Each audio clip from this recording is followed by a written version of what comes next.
हर हर महादेव। हर हर महादेव। आप सभी श्रद्धालु भक्तों का स्वास्तिक परिवार ऑफिशियल में हार्दिक स्वागत है। भगवान भोलेनाथ की असीम कृपा आप और आपके पूरे परिवार पर सदैव बनी रहे। आज हम लेकर आए हैं सोमवार की पावन व्रत कथा, जिसका श्रवण और श्रद्धापूर्वक पालन करने से भगवान शिव अत्यंत प्रसन्न होते हैं।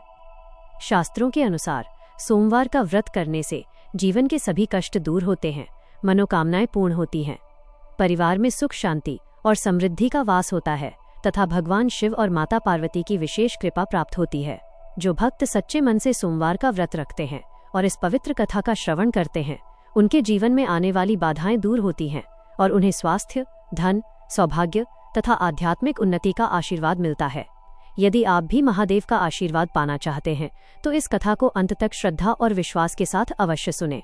कथा प्रारंभ करने से पहले हाथ जोड़कर एक बार श्रद्धा से बोलिए ओम नमः शिवाय। हर हर महादेव। बोलिए भोलेनाथ शंकर भगवान की जय। प्राचीन कथा के अनुसार एक बार एक नगर में बहुत धनवान साहूकार रहता था। उसके घर में धन की कोई कमी नहीं थी, किंतु वह बहुत दुखी रहता था क्योंकि उसके कोई पुत्र नहीं था। वो इसी चिंता में दिन रात दुखी रहता था। पुत्र प्राप्ति की कामना से वह प्रत्येक सोमवार शिवजी का व्रत पूजन और कीर्तन किया करता था तथा सायंकाल मंदिर जाकर भगवान शिव के सम्मुख दीपक भी जलाता था। उसके इसी भक्ति भाव को देखकर एक दिन माता पार्वती ने भगवान शिव से कहा कि प्रभु, यह साहूकार आपका अनन्य भक्त है, सदैव आपका पूजन और व्रत भी बड़ी श्रद्धा से करता है। आपको कृपा करके इसकी मनोकामना पूर्ण करनी चाहिए। तब शिवजी ने कहा कि हे पार्वती, यह संसार कर्म क्षेत्र है। किसान खेत में जैसा बीज बोता है वैसी ही फसल काटता है। उसी तरह मनुष्य भी इस संसार में जैसे कर्म करते हैं उसी के अनुसार फल भोगते हैं। माता पार्वती ने अत्यंत आग्रह करते हुए कहा कि प्रभु, जब यह आपका अनन्य भक्त है और उसको किसी प्रकार का कोई दुख है तो उसे तो आपको अवश्य ही दूर करना चाहिए। आप तो सदैव अपने भक्तों के प्रति दयालु हैं और उनके दुखों को दूर करते हैं, और यदि आप ही अपने भक्तों के दुख दूर नहीं करेंगे तो फिर मनुष्य भला आपका पूजन और व्रत क्यों करेंगे। माता पार्वती जी का ऐसा आग्रह देखकर शिवजी बोले कि हे पार्वती, इसको कोई पुत्र नहीं है। इसी चिंता में यह अत्यंत दुखी रहता है और इसके भाग्य में पुत्र न होने पर भी मैं इसको तुम्हारे कहने पर पुत्र प्राप्ति का वर देता हूँ, परंतु वह पुत्र केवल 12 वर्ष तक ही जीवित रहेगा। इसके पश्चात वह मृत्यु को प्राप्त हो जाएगा। इससे अधिक मैं इसके लिए और कुछ नहीं कर सकता। तब माता पार्वती और भगवान शिव के इस वार्तालाप को साहूकार ने सुन लिया। इससे उसको ना तो प्रसन्नता हुई और ना ही दुख हुआ, बल्कि वो पहले की तरह शिव जी का व्रत और पूजन सच्ची श्रद्धा और निष्ठा के साथ करता रहा। कुछ समय के बाद साहूकार की पत्नी गर्भवती हुई और 10वें महीने उसने एक सुंदर पुत्र को जन्म दिया। साहूकार के घर में खूब खुशियां मनाई गई, परंतु साहूकार तो यह जानता था कि उसके पुत्र की आयु केवल 12 वर्ष की है, इसलिए उसने न तो प्रसन्नता ही व्यक्त की और न ही किसी को यह भेद बताया। जब वो बालक 11 वर्ष का हो गया तो उसकी माता ने उसके पिता को विवाह करने के लिए कहा। तब साहूकार ने कहा कि मैं अभी इसका विवाह नहीं करूंगा, अभी मैं इसे शिक्षा प्राप्त करने के लिए काशी पढ़ने के लिए भेजूंगा। साहूकार ने बालक के मामा को बुलाकर बहुत सारा धन देकर कहा कि तुम इस बालक को काशी पढ़ने के लिए लेकर जाओ। रास्ते में जिस जिस भी स्थान पर रुको वहां पर हवन और ब्राह्मणों को भोजन कराते और दक्षिणा देते हुए जाना। दोनों मामा भांजे हवन भजन कीर्तन करते हुए ब्राह्मणों को भोजन कराते और दक्षिणा देते हुए काशी नगरी की ओर चल पड़े। रास्ते में उनको एक नगर पड़ा। उस नगर के राजा की कन्या का विवाह था, परंतु जो राजकुमार विवाह करने के लिए वहां आया था वह एक आंख से कान्हा था। उसके पिता को इस बात की बहुत चिंता थी कि कहीं राजकुमारी मना न कर दे। जब उसने साहूकार के अति सुंदर लड़के को देखा तो मन में विचार किया कि क्यों न इस लड़के से ही वर का काम चलाया जाए। ऐसा मन में विचार कर राजकुमार के पिता ने लड़के के मामा से बात की और कहा कि इसके बदले में मैं आपको बहुत सारा धन दूंगा, और उसके मामा मान गए। अब विवाह कार्य अच्छे से संपन्न हो गया। उधर सेठ का पुत्र जिस समय जाने लगा तब उसने राजकुमार की चुनरी के पल्ले पर लिख दिया कि राजकुमारी, तुम्हारा विवाह तो मेरे साथ हुआ है, पर जिस राजकुमार के साथ तुम्हें भेजा जाएगा वो एक आंख से कान्हा है। मैं काशी पढ़ने जा रहा हूँ। सेठ के लड़के के जाने के पश्चात राजकुमारी ने अपनी चुनरी पर ऐसा लिखा हुआ पाया तो उसने राजकुमार के साथ जाने से मना कर दिया और उसने अपने माता पिता को सारी सच्चाई भी बता दी। राजकुमारी के माता पिता ने राजकुमारी को विदा नहीं किया और इस तरह बारात बिना वधू के वापस लौट गई। उधर साहूकार का लड़का और उसका मामा काशी पहुंच गए। वहां जाकर उन्होंने यज्ञ करना और लड़के को पढ़ाना शुरू कर दिया। जिस दिन लड़के की आयु 12 वर्ष की हुई उसी दिन उनके यज्ञ की पूर्णाहुति थी। लड़के ने मामा से कहा कि मामा जी, आज मेरी तबीयत ठीक नहीं लग रही है। मामा ने कहा कि अंदर जाकर सो जाओ। लड़का अंदर जाकर सो गया और थोड़ी ही देर में उसके प्राण निकल गए। कुछ समय के बाद जब उसके मामा ने कमरे के भीतर जाकर देखा तो पाया कि उनका भांजा मृत पड़ा हुआ था। मामा ने अपने आप को संभाला और यज्ञ कार्य संपन्न कर ब्राह्मणों को भोजन कराकर दक्षिणा देकर विदा किया। उसके बाद वो अपने आप को रोक नहीं पाया और जोर जोर से रोने लगा। संयोगवश उसी समय शिवजी और पार्वती जी वहां से भ्रमण करते हुए जा रहे थे। तब उन्होंने जोर जोर से किसी के रोने की आवाज सुनी।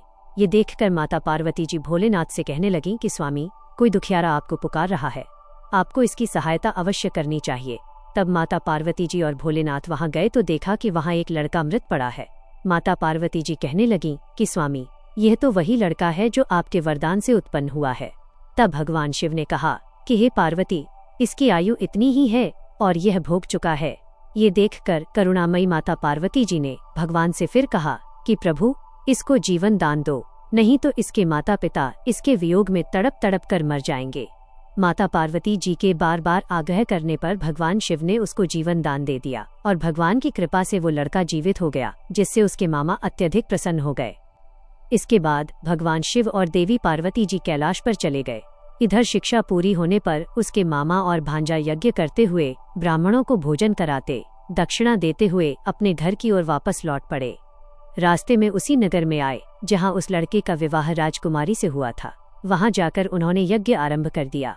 वहां के राजा ने उसको पहचान लिया और महल में ले जाकर खूब आवभगत की। बहुत से दास दासियों सहित अपनी राजकुमारी को अपने दामाद के साथ विदा कर दिया। जब वे अपने नगर के निकट पहुंचे तो मामा ने कहा कि मैं घर जाकर सूचना देकर आता हूँ। उसके पिता उस दिन भगवान शिव के मंदिर में बैठे हुए थे और उन्होंने संकल्प कर रखा था कि अगर मेरा पुत्र मृत अवस्था में आया तो मैं भगवान शिव के चरणों में यहीं सिर पटक पटक कर अपने प्राण त्याग दूंगा। लड़के के मामा ने आकर ये समाचार दिया कि आपका पुत्र आ गया है और अपनी पत्नी को साथ लेकर बहुत सारा धन भी लेकर आया है। तब तो वह साहूकार प्रसन्नता से भर उठा और बार बार भगवान का धन्यवाद किया। साहूकार और साहूकारिणी ने आनंद पूर्वक अपने पुत्र और पुत्रवधू का स्वागत किया। सभी बड़ी प्रसन्नता के साथ रहने लगे तथा सारी नगरी में यह कहलवा दिया गया कि सोमवार व्रत को करने से विवाह योग्य कन्या को उत्तम वर, उत्तम गुण, रूप, सौंदर्य तथा स्त्रियों को अनेक गुण वाली संतान, स्वर्ण वस्त्र और अखंड सौभाग्य की प्राप्ति होती है तथा पति पत्नी का कभी वियोग नहीं होता और अंत में वे शिवलोक में निवास करते हैं। यह पावन व्रत संपूर्ण ऐश्वर्य को प्रदान करने वाला है। जिस घर के स्त्री पुरुष इस व्रत को करते हैं उस घर में हमेशा भोलेनाथ और माता पार्वती जी की कृपा रहती है। प्रिय श्रोताओं, यह थी सोमवार व्रत कथा। सभी प्रेम से बोलिए भोले शंकर भगवान की जय, माता पार्वती जी की जय।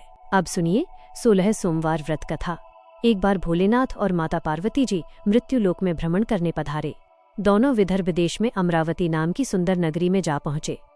यह नगरी सभी प्रकार के सुखों से भरपूर थी। वहां बहुत सुंदर सुंदर शिव जी के मंदिर भी थे।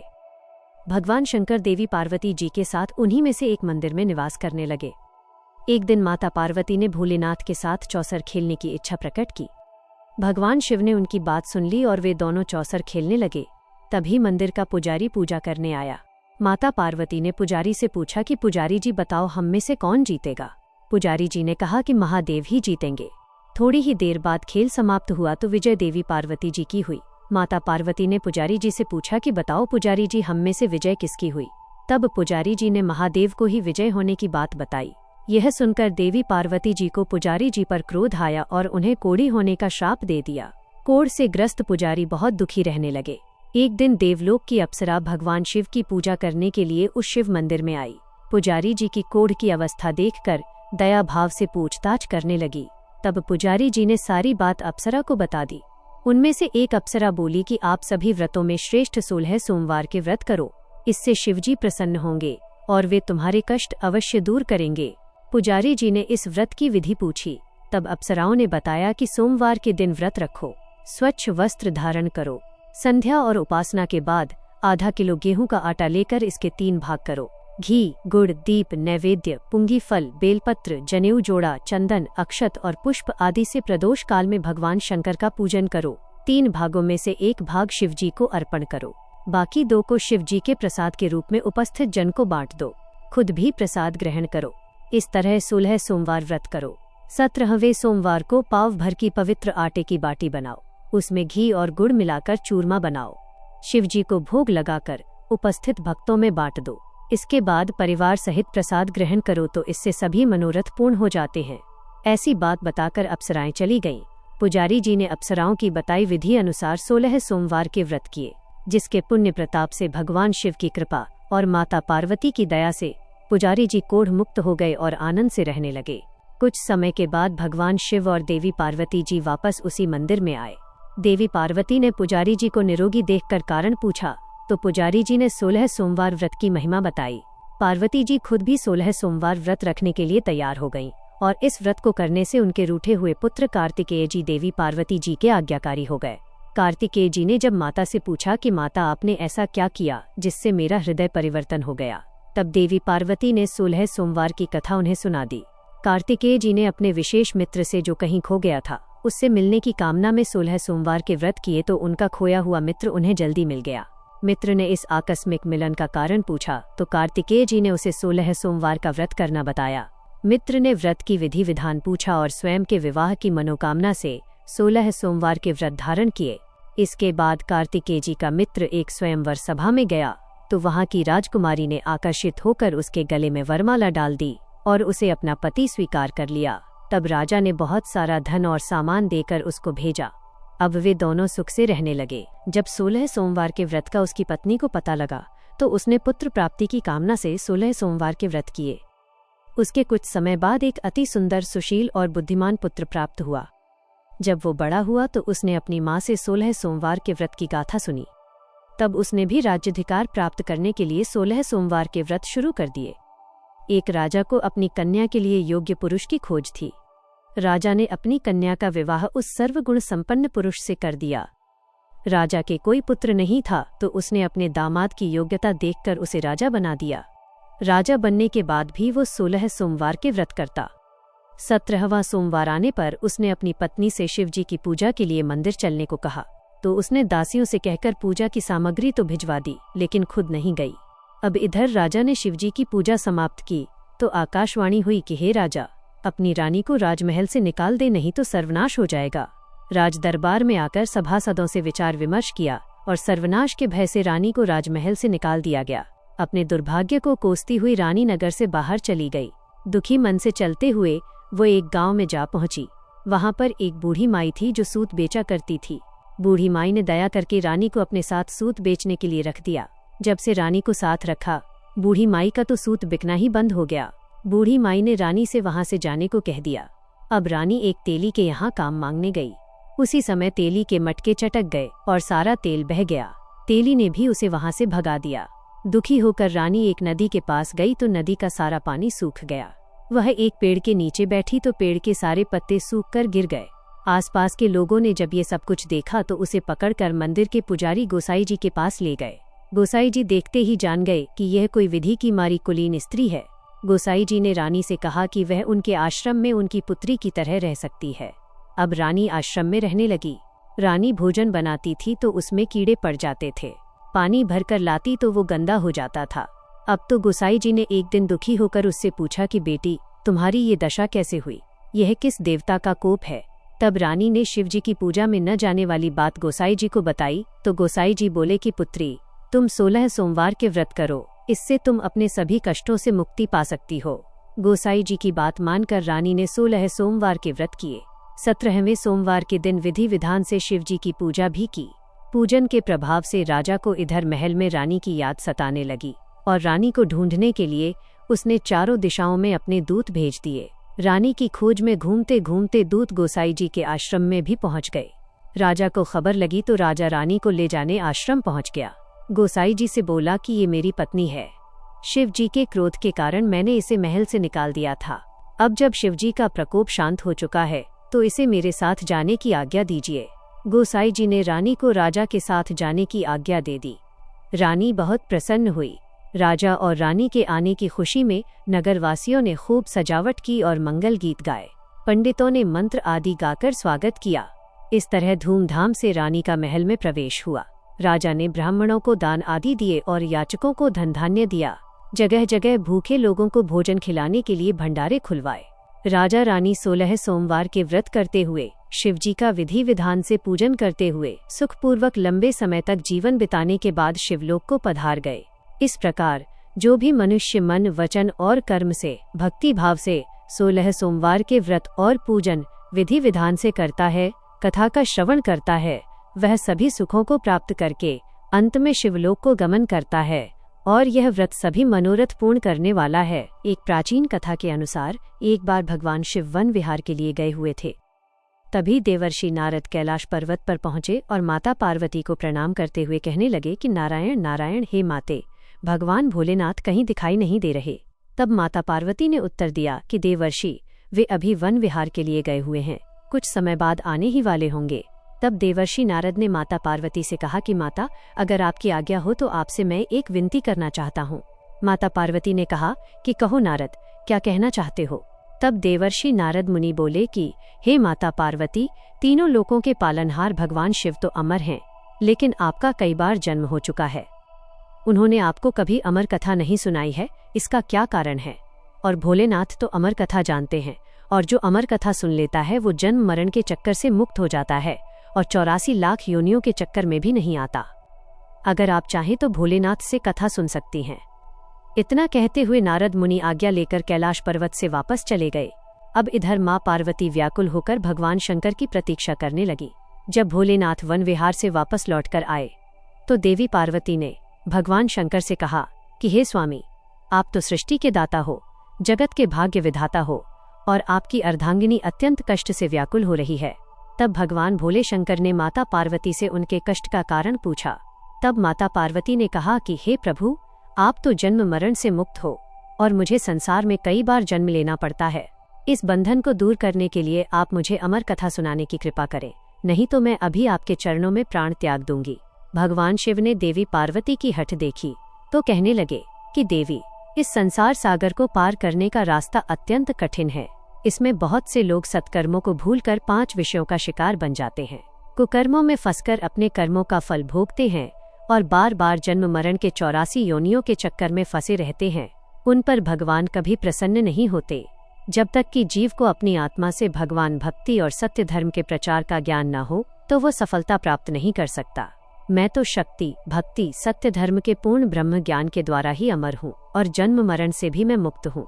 देवी, अगर आपके मन में भी यही आशा है तो फिर व्यास गुफा में बैठकर मैं तुम्हें वो अमर कथा सुनाऊंगा। और फिर उसी समय भगवान शिव देवी पार्वती को लेकर व्यास गुफा में पहुंच गए। जब भगवान शिव ने गुफा में आसन लगाया तो उन्होंने अपनी शक्ति द्वारा कालाग्नि रुद्र नाम का एक गण प्रकट किया और उसे आज्ञा दी कि गुफा के आसपास एक ऐसी अग्नि प्रकट करो कि जिससे सभी जीवधारी यहाँ से दूर चले जाएं। भगवान शिव की ऐसी आज्ञा पाकर रुद्र ने ऐसा ही किया। जिस स्थान पर भगवान शिव का आसन था उसके पास में ही एक शुक अर्थात तोते का घोंसला था। उस घोंसले में एक अंडा पड़ा हुआ था। उस अंडे पर किसी की भी नजर नहीं पड़ी और ना ही रुद्र अग्नि उसे जला पाई, क्योंकि वो जीवधारी तो अभी उत्पन्न ही नहीं हुआ था। परंतु इसके अलावा सब जीवधारी या तो मृत्यु को प्राप्त हो गए या फिर वहां से दूर चले गए। इसके पश्चात भगवान शिव नेत्र बंद करके एकाग्रचित होकर देवी पार्वती को अमर कथा सुनाने लगे। अमर कथा की शक्ति के द्वारा उस अंडे से एक जीव प्रकट हो गया और इधर अमर कथा सुनते सुनते देवी पार्वती को निद्रा आ गई। अब देवी पार्वती के स्थान पर वह शुक पक्षी अमर कथा सुनकर हुंकारा भरने लगा। अमर कथा जब संपूर्ण हुई तब भगवान शिव ने नेत्र खोले और देवी पार्वती जी से पूछा कि क्या आपने अब अमर कथा सुन ली? क्या अब भी आपके मन में कोई शंका है? तब देवी पार्वती ने हाथ जोड़कर क्षमा मांगते हुए भगवान शिव से कहा कि हे प्रभु, मुझे क्षमा कीजिए, मैंने अमर कथा पूरी नहीं सुनी। तब भोलेनाथ ने पूछा कि तो फिर हुंकारा कौन दे रहा था? देवी पार्वती जी ने कहा कि मुझे नहीं पता। तब भगवान शिव ने इधर उधर देखा तो उन्हें शुक पक्षी ही नजर आया, जो कि प्रभु को देखते ही उड़ गया। तब भगवान शिव उस पक्षी को मारने पीछे पीछे दौड़े। वो शुक पक्षी उड़ता उड़ता तीनों लोकों में गया, परंतु उसे कहीं भी जगह नहीं मिली।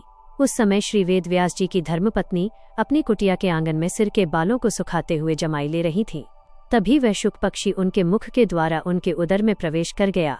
भोलेनाथ रूप बदलकर वहां पहुंचे और जाकर उन्होंने ऋषि की पत्नी से कहा कि देवी, लाओ हमारा पक्षी वापस करो। ऋषि पत्नी ने कहा कि महाराज देख लो, हमारे पास तो कोई पक्षी नहीं है।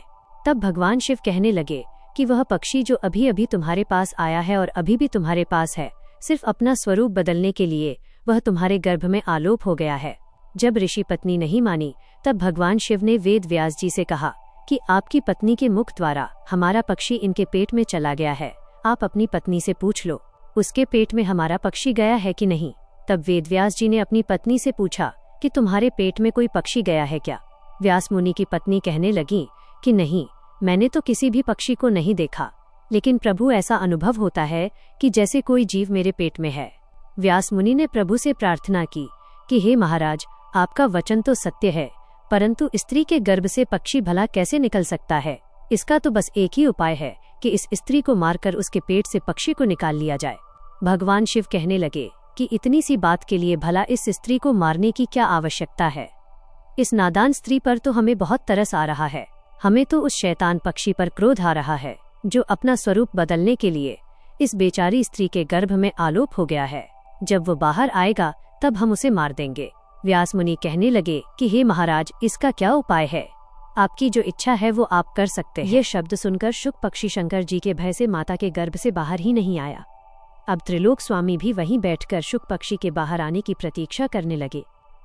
जब भगवान शिव प्रतीक्षा कर रहे थे, तब संसार के सभी कार्य भी रुक गए और इस प्रकार तीनों लोकों में हाहाकार मच गया।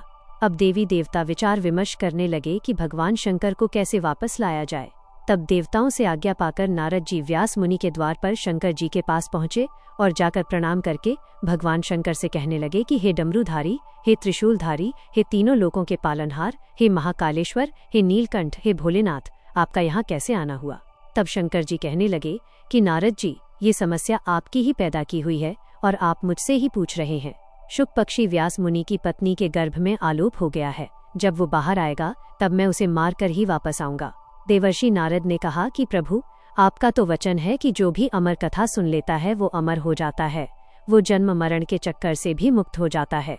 और ये शुक पक्षी भी तो आपसे अमर कथा सुनकर अब अमर हो चुका है। सो अब ये आपके भय से माता के गर्भ से बाहर भी नहीं आ रहा और बेचारी स्त्री को भी कष्ट दे रहा है। इसलिए हे भोलेनाथ, इस पक्षी को वरदान देने की कृपा करें, क्योंकि आपने अमर कथा सुनने वाले को अमर हो जाने का वरदान दिया है। और यदि आप इस शुक पक्षी को मार देंगे तो आपकी अमर कथा भी झूठी हो जाएगी।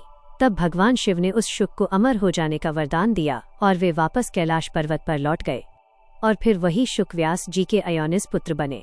गर्भ में ही उन्होंने वेद पुराणों और उपनिषदों का ज्ञान प्राप्त किया और वे अपनी माता के गर्भ में 12 वर्षों तक रहे। तब वेद व्यास जी ने दिव्य दृष्टि से उनसे पूछा कि अच्छा पुत्र, तुम बाहर क्यों नहीं आ रहे हो। तब वे बोले कि मैं माया के प्रभाव में कहीं पड़ न जाऊं, इसलिए मैं बाहर नहीं आना चाहता। जब तक स्वयं श्री कृष्ण आकर मुझे आश्वासन न दे दे, मैं तब तक गर्भ से बाहर नहीं आऊंगा। तब देवर्षि नारद जी वहां पधारे और उनके कहने पर भगवान श्री कृष्ण स्वयं आकर उन्हें आश्वासन देते हैं कि तुम्हें जन्म लेने के बाद भी माया स्पर्श नहीं कर पाएगी। तब कहीं जाकर सुखदेव अपनी माता के गर्भ से बाहर आए और उन्होंने अपने पिता से भागवत का पूरा ज्ञान भी प्राप्त किया और वहीं सुखदेव मुनि के नाम से विख्यात हुए। अमर कथा की एक और कथा प्रचलित है जो कि भगवान शिव और अमरनाथ गुफा से जुड़ी हुई है। माना जाता है कि अमरनाथ गुफा में कबूतर का जोड़ा रहता है जो आज भी अजर अमर है, क्योंकि उस कबूतर के जोड़े ने भगवान शिव के मुख से अमृत कथा का रसपान किया था, जिसे एक समय देवी पार्वती के पूछने पर भगवान शिव ने उन्हें सुनाया था। तो आइए अब सुनते हैं भगवान शिव और देवी पार्वती के बीच संवाद की यह अमर कथा। अमरनाथ गुफा से जुड़ी एक पौराणिक मान्यता है कि भगवान शिव ने देवी पार्वती को इस गुफा में एक ऐसी कथा सुनाई थी जिसमें अमरनाथ की यात्रा और उसके मार्ग में आने वाले अनेक स्थलों का वर्णन था। यह कथा कालांतर में अमर कथा नाम से विख्यात हुई। कहा जाता है कि एक बार देवी पार्वती ने महादेव से पूछा कि प्रभु, ऐसा क्यों है कि आप अजर अमर हैं और आपकी गर्दन में पड़ी नरमुंड की माला का रहस्य क्या है। इस पर महादेव ने देवी पार्वती के प्रश्न का उत्तर देना उस समय उचित नहीं समझा, इसलिए उन्होंने उस बात को टालने की कोशिश की। लेकिन देवी पार्वती की लगातार जिद के कारण इस रहस्य को बताना भोलेनाथ ने स्वीकार किया। कहते हैं इस रहस्य को बताने के लिए भगवान शिव को एकांत जगह की आवश्यकता थी, जिसकी खोज करते करते वे देवी पार्वती को लेकर आगे बढ़ते चले गए। गुप्त स्थान की तलाश में महादेव ने पहले अपने वाहन नंदी को सबसे पहले छोड़ा। नंदी जिस जगह पर छूटा उसे ही पहलगाम कहा जाने लगा। जहाँ से अमरनाथ यात्रा शुरू होती है वहाँ से कुछ आगे जाने पर शिवजी ने अपने माथे से चंद्रमा को अलग कर दिया। जिस जगह पर उन्होंने चंद्रमा को छोड़ा वो जगह चंदनवाड़ी कहलाती है।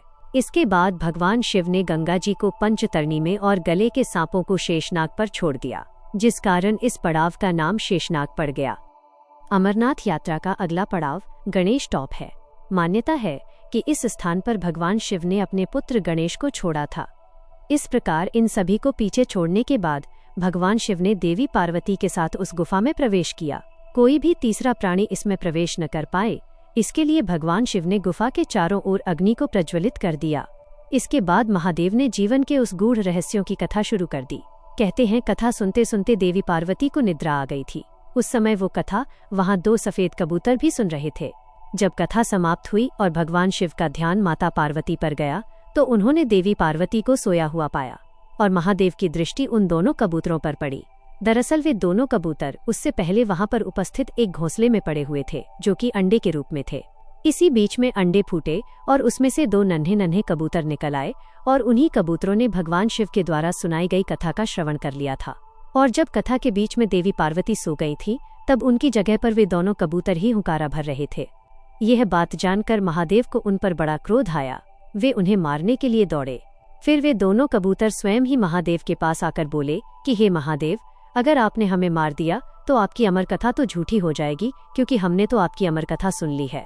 कहते हैं कि इस पर महादेव ने उन कबूतरों को वरदान दिया कि वह सदैव उसी स्थान पर भगवान शिव और देवी पार्वती के प्रतीक के रूप में रहेंगे। तभी से मान्यता है कि अमरनाथ गुफा में मौजूद कबूतरों का जोड़ा भगवान शिव और देवी पार्वती के प्रतीक के रूप में आज भी विद्यमान है। सभी प्रेम से बोलिए बाबा अमरनाथ जी की जय। तो भक्तों, ये थी सोमवार की पावन व्रत कथा। हमें पूर्ण विश्वास है कि आपने इस कथा को श्रद्धा और भक्ति भाव से सुना होगा। भगवान भोलेनाथ और माता पार्वती की असीम कृपा आप सभी पर सदैव बनी रहे।